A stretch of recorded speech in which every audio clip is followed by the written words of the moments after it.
Hi, I'm Dave Vickers and welcome to the Photo Show.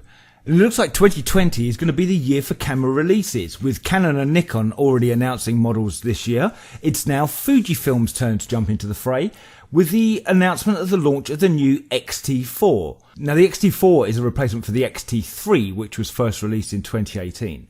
And with so many Fuji cameras these days, the XT-4 continues the retro look that so many photographers love. Body-wise, the XT-4 is very similar to the XT-3. There are a few changes in the positions and the buttons on the back of the camera, but generally it will look and feel very familiar to any of the users of Fuji's X cameras. Sensor-wise, the XT-4 has the same sensor as the XT-3, which is a 26.1 APS-C size sensor.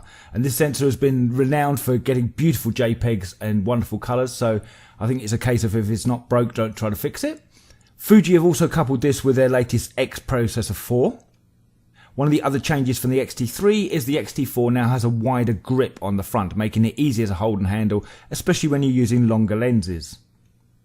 Autofocus wise, it continues the same autofocus system as the XT3, although they have improved the tracking and face detection on the camera. One of the biggest changes between the XT4 and the XT3 is the XT4 now contains 5-axis in-body stabilisation. The in-body stabilisation will also work in conjunction with Fuji's range of stabilised lenses. Another change from the XT3 is that the XT4 now has a new battery, and this should lead to longer battery life, allowing you to get far more shots per charge.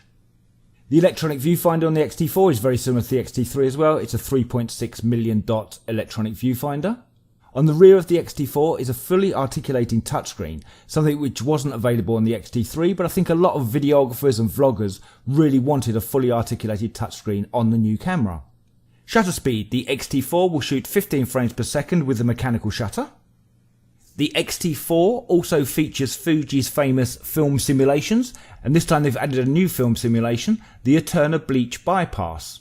And all of the film simulations are available to be used whether you're shooting stills or video.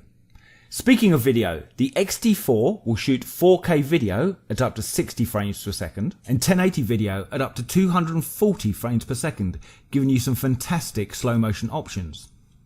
The XT4 is going to be available in the next couple of months and pre-orders are being taken now, with the price being around $1,600 in the US, which is around £1,500 UK.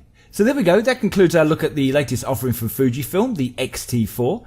Let me know what you think in the comments below. Are you a fan of Fuji's retro looking cameras? I'd really love to hear your opinions. For now, I'm Dave Vickers, this is The Photo Show, thanks for watching, see you next time.